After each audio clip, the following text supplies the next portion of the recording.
And welcome back to Coast. George Norrie with you. Cheryl Jones back with us on our monthly trip. Cheryl is known for breaking ground as a news anchor, reporter, host, and meteorologist for major markets and cutting-edge networks, including CNN, the Weather Channel, and currently our investigative reporter for Coast to Coast. An honored journalist with a nose for news and stories behind the scenes, Cheryl is uniquely distinguished as the only television broadcaster to be both a news anchor and degreed meteorologist at the network level and a pioneer for women on television news broadcasting. And for that, Cheryl, thank you and congratulations. Well, thank you. I'm just glad we're all still alive. We're all in there fighting our way, aren't we? Yes, we're clawing our way to the top. I'll tell you, it's a game of survival, isn't it? How would you rate 2023 as a year? Unprecedented on so many levels.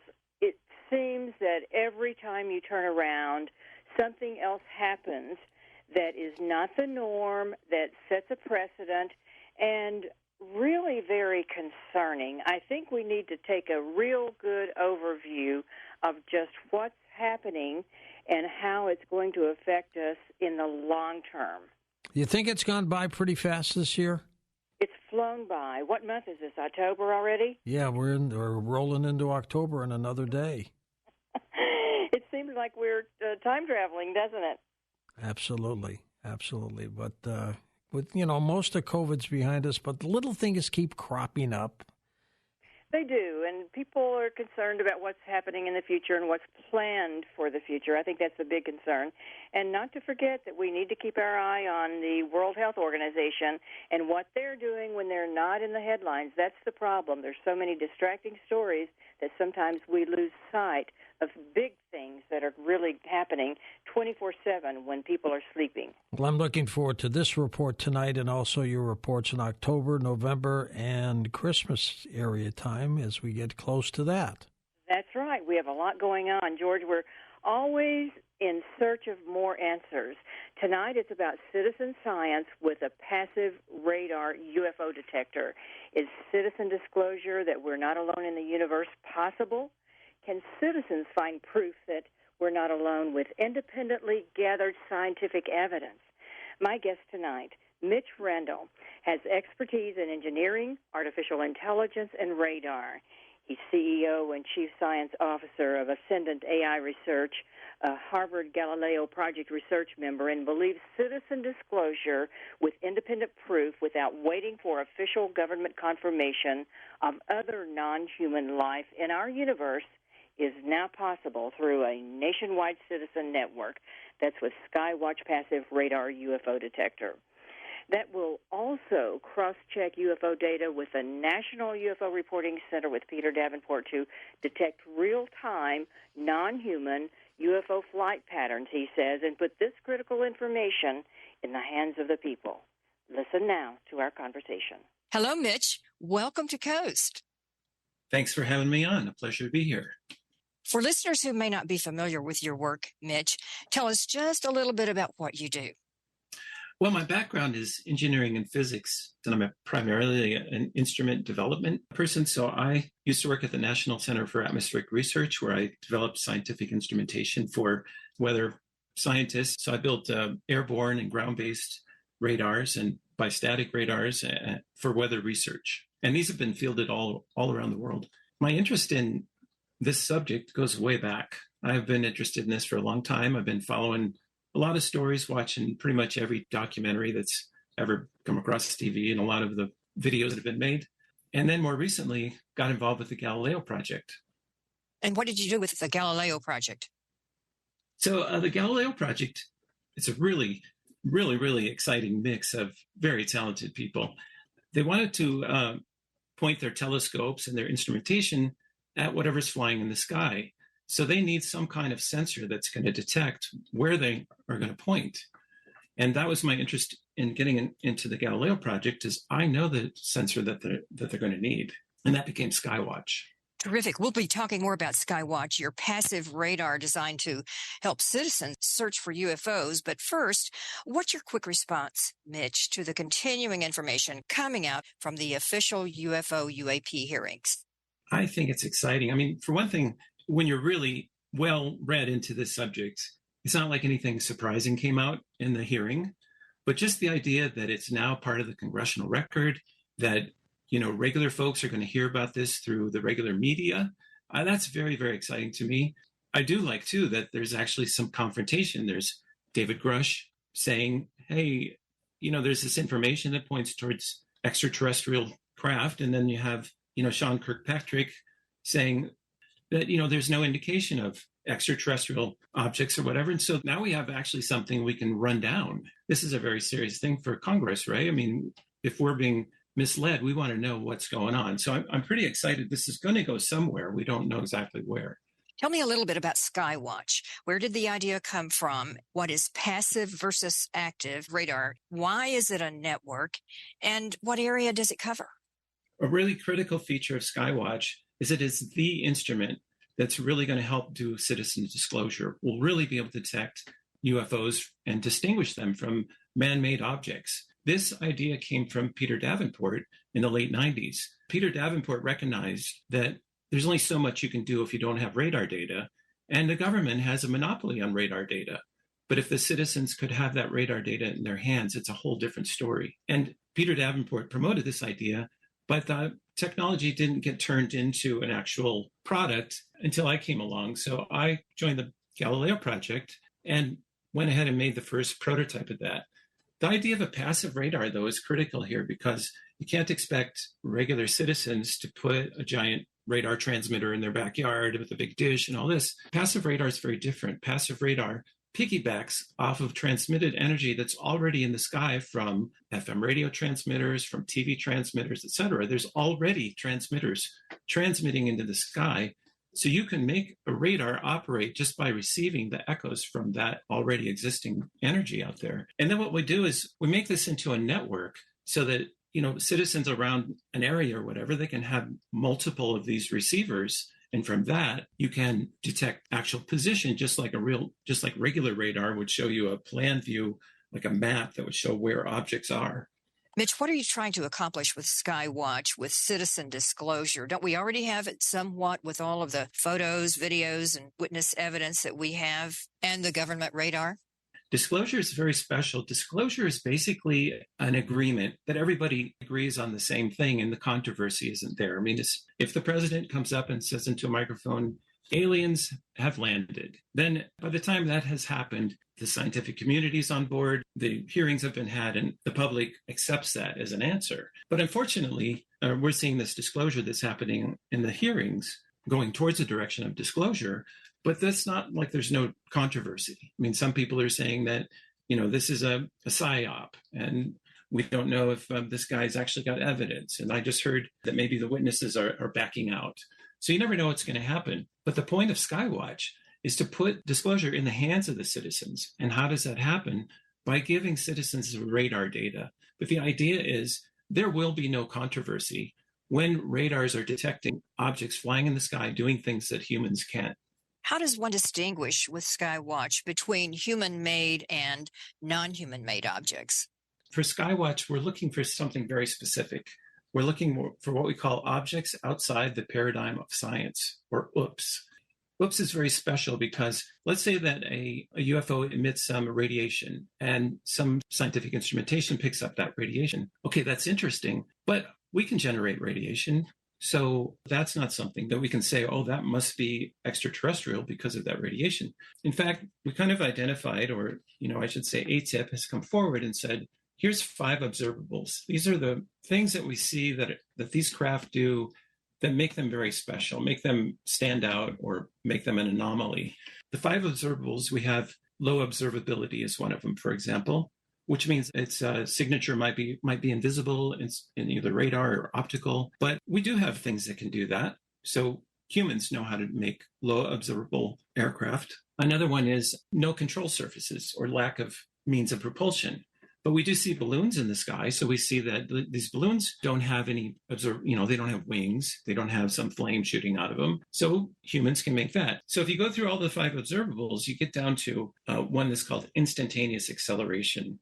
And that's what we're focused on for Skywatch, because this instrument is specifically designed to detect whatever it is that humans can't do, that these objects do. And instantaneous acceleration is one of them. In other words, a craft is flying across the sky at Mach 2, which, by the way, we can do, but it suddenly takes a right angle turn. So the acceleration associated with that is so extremely high. That's nothing that humans know how to do. We don't have the materials that can withstand that kind of acceleration.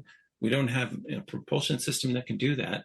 So if we see that, we can say we have a hypothesis that this is extraterrestrial because there's no human on Earth that can make this thing. And we also call that undebunkable, because if no humans can do it, and we can't even play tricks to do it, it becomes something that can't be debunked. There are other systems out there. What makes Skywatch different? And do these systems like Skywatch and the devices used with other UFO investigation groups work together? Yes, these all work together very well. Skywatch can detect exactly where an object is, exactly how fast it's going, and its acceleration. And that's information that other groups would really benefit from, for example. And then point more instruments at that object and look for other things such as magnetic field, radiation, sound. There's a lot of things that we can look for. And this is in line with what NASA's trying to do as well. They're talking about having instrumentation that can start to scientifically measure these objects. So whatever they come up with and whatever the Galileo project comes up with, it's all going to complement each other. And so how does Skywatch differ from, let's say, MUFON's MADAR?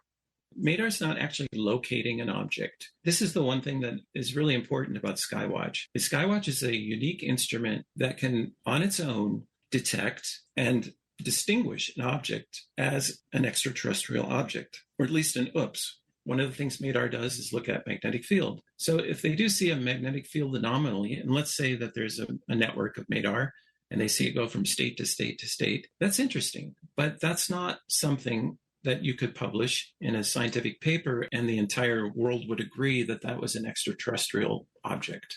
Whereas Skywatch is specifically focused on obtaining data that will definitely distinguish whether an object is doing something that humans cannot do. What about the possibility of utilizing cameras in the search for UFOs as well? Well, that's a great question, because the first thing you think about is if we're going to detect a UFO, why don't we point cameras into the sky and get good, clear pictures of UFOs? Unfortunately, that actually doesn't work so well. One of the biggest problems is an object doesn't have to be very far away for an all-sky camera to just see a dot. But then there's a lot of other problems with that. For example, right now, there's a thunderstorm traveling over where I'm at right now. And I look outside, a camera's not going to do very well in that environment. The cloud ceiling's very low. It's got rain dripping down on everything. So on the other hand, radar is impervious to weather conditions. A Skywatch receiver can detect an object 100 miles away, whereas a camera can maybe detect an object 10 miles away, but it would be a dot. And I'm talking about an all-sky camera, which is what you would need in order to detect an object that's anywhere in the sky. And you're trying to cover the whole nation, and why is that important? The whole point of Skywatch is that it's a radar network. And we do that for a very specific reason. You know, it's great to come up with an instrument, let's say a suite of instruments, some scientific group comes up with, cameras, magnetic anomaly detectors, et cetera, et cetera. And this is going to, let's say that it's fielded in one in Maine, one in Florida, one in Washington State. The point is, what is actually the chance that a UFO is going to fly by, that does the anomalous behavior that we're looking for? To really do the right thing, we want to cover the entire nation. That gets our statistics way up, thousands and thousands of times more likely that we're going to see something if we're able to cover the whole nation. And we do that using a network. And we space the receivers in a way so that any object that flies by will be detected by multiple sensors at the same time. So we get redundancy. Would it detect anything that's airborne, or can it pick up data, information that can be used for other purposes and calibrations? Well, that's a great question. In fact, it can see airplanes quite well, and it can see even birds or drones. Pretty much anything in the sky you can see. But what we do, which is very interesting, is we use the airplane data to keep the Skywatch receivers in perfect calibration. So when an airplane flies by, and I'm saying anywhere in a 100-mile radius, Skywatch will have a detection on it. But at the same time, we can use what's known as an ADS-B receiver, and that's something that receives what the plane is transmitting. The planes are actually transmitting their position and their velocity And that's received by, if you've seen these websites out there, you can actually look where all the airplanes are, and that's all data that's coming in from these ADS-B receivers. So that's a technology that's out there. It's easy to access, and we use that to calibrate. So we should be able to detect exactly where the airplane is, and if in any way that doesn't match with what the airplane is reporting its position, then we know that we can improve the calibration by adjusting the parameters. What a novel idea, Cheryl. Yes, it is. There you go, George. An idea from the past from our friend Peter Davenport, too, with input in there from the National UFO Reporting Center. But it's an idea from the past whose time has come. Passive radar that will help tell the difference between whether it's a human-made or non-human-made object. And one thing of interest, you know how we always have had these complicated names of organizations and agencies within this whole issue that were strange. He finally came up with something that was easy to remember and pronounce and simple. Oops. Mitch referred to that, as you noticed, as the object outside the paradigm of science. So I thought that was good, that it at least came up with something that was easy and simple. And it's also interesting that Skywatch will utilize the scientific data from receivers that are already there, and it's in line with what NASA is trying to do with instrumentation to scientifically measure unidentified flying objects. And here's something where artificial intelligence is working for a good cause. Well, there are a lot of good causes with AI. It's just that line that sometimes is crossed that can create a very bad situation or a situation of danger, and I think that's what everyone is concerned about and focused on, is trying to hit the happy medium. But when I come back, we'll continue my conversation with Mitch more about the Skywatch UFO passive radar and citizen disclosure using that independent, non-human sky data and Skywatch as a DIY scientific lab instrument in the hands of citizens, non-engineers, many of us, on home rooftops. And he's really sure that somebody eventually is going to discover something. He really is, with all the cross-checking that's going on, and we'll talk more about that in the second segment. But he's very confident, so you got to hand it to people who have this kind of confidence and who go ahead, and they have the ability, the expertise to create these instruments and to make it all work as the engineer that he is. So my fingers are crossed. And he's teamed up with Peter Davenport, whom we have a lot of respect for. Absolutely.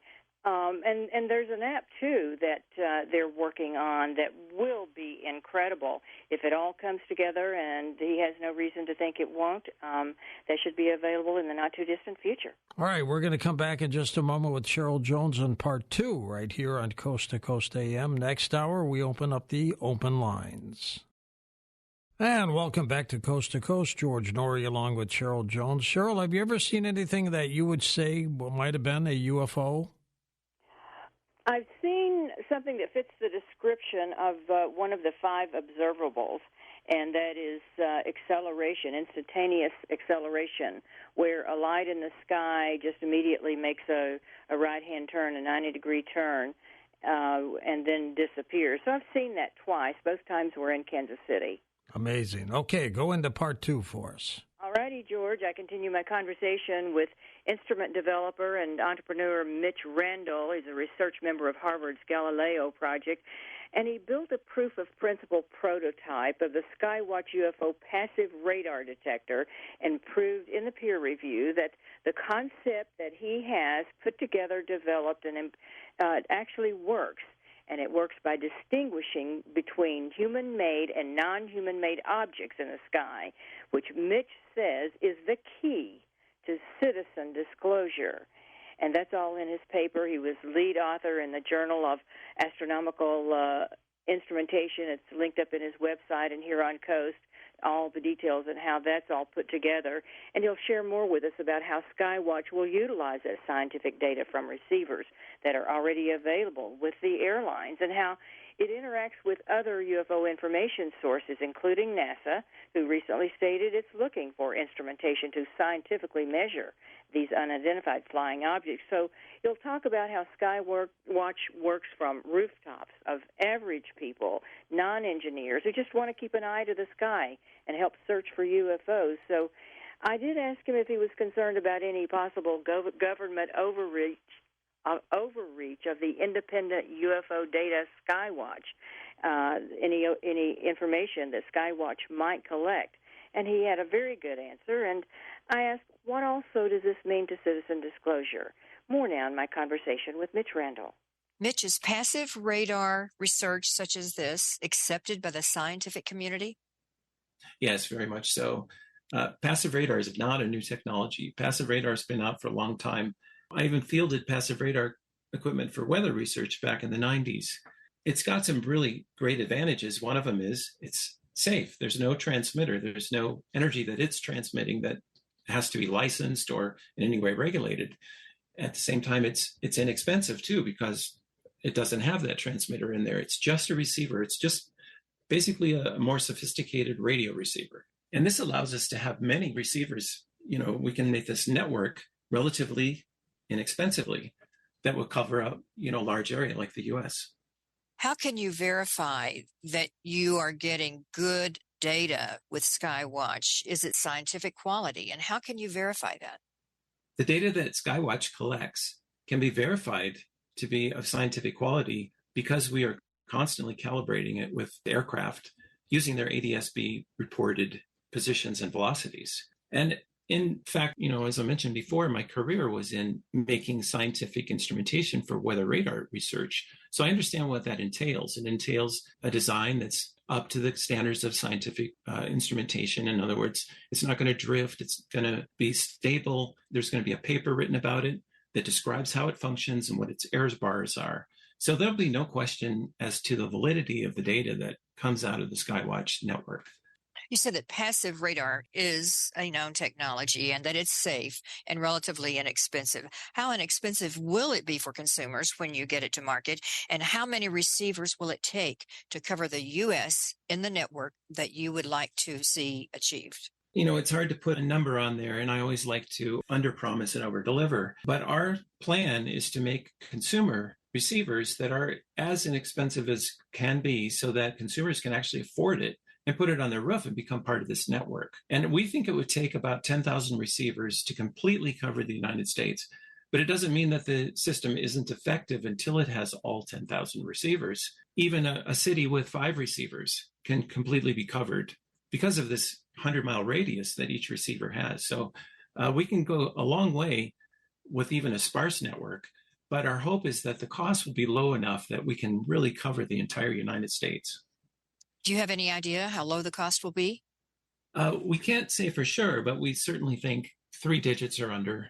Can consumers put this device together and set it up at home by themselves, or does that require tech support? We're very focused on this. So the development that we have planned is to really make a full consumer product out of this. In other words, it has an operator manual. It's made to be foolproof, so that there's only one way to put the connectors on. And when you put those connectors on, it works. What the thing is going to be a small box that would sit inside your house and a little antenna that you would put on your roof and a cable that comes down. And then it connects via Wi-Fi into your home network. And that's it. So this will be very straightforward for consumer to set up, as easy as hooking up a printer. So it'll be a plug and play. A plug and play, yes. Mitch, what if the government should decide to ban these devices if they became so successful in interacting with each other and providing all of this citizen disclosure information regarding UAPs, UFOs? What would happen then? Well, wouldn't that be interesting? What is it in the sky that we're not supposed to be seeing? I mean, those are the questions that would come up. I mean, obviously, I don't have an answer for you other than we would obviously fight it. In fact, the citizenry would fight it. Hopefully, the congressman would be asking that question for us, because if this were a nationwide network and everybody has access to the data as planned, and we're seeing objects flying around and then it gets shut down, that's a national issue. That's something that humankind needs to address. So again, I don't know exactly what we would do, but boy, wouldn't that be interesting. Do you believe Skywatch could be used to verify what the government is telling us, or could it produce data that is that sophisticated? Yes, and I think it's actually critical. Well, let me just say this. Right now, it looks like disclosure. Well, especially people in this community is so excited. Hey, we've hit disclosure. It's happening. We're on the path. But it wouldn't surprise me, and I know it's possible, that this could be put back in, this toothpaste could go back in the tube, as they say. I wouldn't be surprised. So we don't really know if we're going to get disclosure from the government. And for that reason, we really need this network, because this network will provide scientific data. In fact, it will provide data that any citizen could look at the screen. There'll be a web page that shows this, right? And shows the objects and what they're doing in real time. Even a citizen could look at this and say, okay, I know that that's not something that humans made. So we can force disclosure through the citizens because they have access to this data and because scientists can use this data to make their case. So that we can force disclosure whether the government does it or not. But if the government does it, if the government does come out with disclosure, one thing I worry about is, how do we know that whatever the government is telling us is true? How do we know that the disclosure that they're disclosing is the reality of what's happening? Well, this is where Skywatch can come in post-disclosure, because we can still monitor the skies and we can see what's going on, and we can see if we believe whatever we see there matches what the government is telling us. And I think it's critical to be able to have both capabilities. Okay, Mitch, so let's say I get one of these and I put it on my roof. And when I look at it or tune into it, can I see all the returns from not just my own device, but from all the Skywatch networks around the country? Yeah, let me explain how this works. So there's a network, right? All these receivers combine their data into a pyramid of open source servers that are computing what this data all means. So you can tune into or I shouldn't say tune in, you can go to a website that will show you a plan view of where all the objects are in the sky. But at the same time, because you have a receiver, you can see the raw data that your receiver is actually picking up. And you can see, it's not exactly obvious to interpret it exactly, but you can see all the detections. It's actually a really cool display. And there's examples of that. For example, I have a video that shows that that's online. Could it help people get videos of UFOs or UAPs, possibly? Yeah, Skywatch shows you exactly in the sky where every object is. And when an anomalous object comes by, you can see that, and you can run outside and try to take a video. Well, that video can actually be something that we can use. So it could help with all kinds of reporting of UAPs and UFOs, scientifically and journalistically and otherwise. Yeah, in fact, we plan on having an app that would be a companion to Skywatch. And the idea of the app is, if we know your position and we know what video you've taken, and we also have the Skywatch data, we can further triangulate and further resolve the object. And it's always nice if it happens to be close enough that you can actually see the shape of the object. That's really, really interesting. What's the status of Skywatch right now, Mitch? What remains to be done to make it available for citizens who want to have a device and do their own search by Skywatch for UFOs, UAPs, or whatever else may be found in the skies? So with the Galileo project, I built a proof of principle prototype, and that proved that the concept works. Then we also went ahead and published a paper. I'm the lead author on a paper in the Journal of Astronomical Instrumentation that describes exactly what Skywatch is and how it works and what the challenges are for the next steps scientifically. Where we are right now is we want to turn this now from a scientific laboratory instrument into this consumer-based network. And there's a lot of work that has to go into that, because you want to be able to have an instrument that achieves the scientific quality data and is calibrated to those standards, but at the same time can be fielded by consumers that aren't necessarily, engineers. So that's what we have to do right now, is develop that product, figure out how to make it foolproof, figure out how to bring the cost down to where it's going to get, people who are excited about it can actually afford it and put it on their roofs. What do you want people to know, whether they're new to the topic, just now getting interested, or they're veteran ufology researchers? What do you want people to know about how passive radar like Skywatch fits into the current situation with such increasing public interest now finally in UFOs or UAPs? The key thing is I want people to understand that Skywatch can enable citizen disclosure. That's the real key. We're not just going to fiddle around, with a little measurement that, makes a little blurb in a newspaper.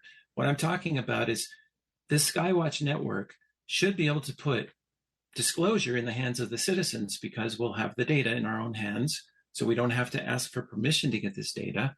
And it will have the caliber and the quality to be able to detect these objects outside the paradigm of science, which proves that they're not human-made objects. So this is putting disclosure in the hands of the citizens is, as you say, disclosure is very high public interest right now, but also what's high is public frustration. Because we see disclosure, we get so close to it, but then it gets derailed. And, this has been happening, by the way, throughout ufology for a long time. There's been a lot of whistleblowers, actually, that have come out, but it hasn't gone anywhere. And for all we know, that's what will happen with this disclosure. But finally, citizens can be holding the power of disclosure in their own hands. And that's really the key to Skywatch and what this is all about. Do you feel comfortable trusting everything that you see that's given to the public from the government sources? I do not. There's been enough things the government has done over the years that I don't think it's a big surprise if we say we might not be totally believing that. So I think it's very important that we have the ability we have Skywatch and have the ability to confirm what's actually happening. Could it be said that now more than ever, we need to trust to verify? Exactly. I think trust but verify is the key. Where can people find out more about your work with Skywatch and keep up with your progress? You can go to ascendantai.com/Skywatch for more information on Skywatch. It also has a link to the paper that's published in the Journal of Astronomical Instrumentation. Okay, and can you spell that? www.ascendantai.com/SKYWATCH. Mitch, good luck with the launch of Skywatch. We hope it's another step closer to helping citizen disclosure on this amazing journey of discovery that we're all on. Thank you so much for sharing this with us here tonight here on Coast. Thank you very much. It's going to happen, Cheryl, isn't it? Whether we're ready for it or not, it looks like we're heading in that direction. So I think it's great that there's an effort to help citizens become more empowered and more interested in what's going on and providing a way for people to do it with a simple DIY instrument setup. What gave him this initial idea? Well, he credits Peter Davenport. He said that Peter had this idea back in the 90s, but he didn't know how to put it together, nor did anyone else along the way. And Mitch has a rare combination of a lot of skills and expertise in everything from engineering to radar to physics and instrument development. So with all of those skills, he was able to bring it all together, and he said he'd been thinking of it for a long time, too, but he really gives Peter Davenport a lot of credit for the original concept, but he was able to bring it from the thought process and the idea process over into actual product development. Up next, we'll have open lines with Cheryl Jones. It doesn't just have to have questions related to Skywatch. It could be just about on any topic.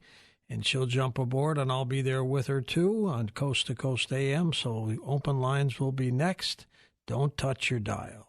Find out more about tonight's guest. Log on to coasttocoastam.com.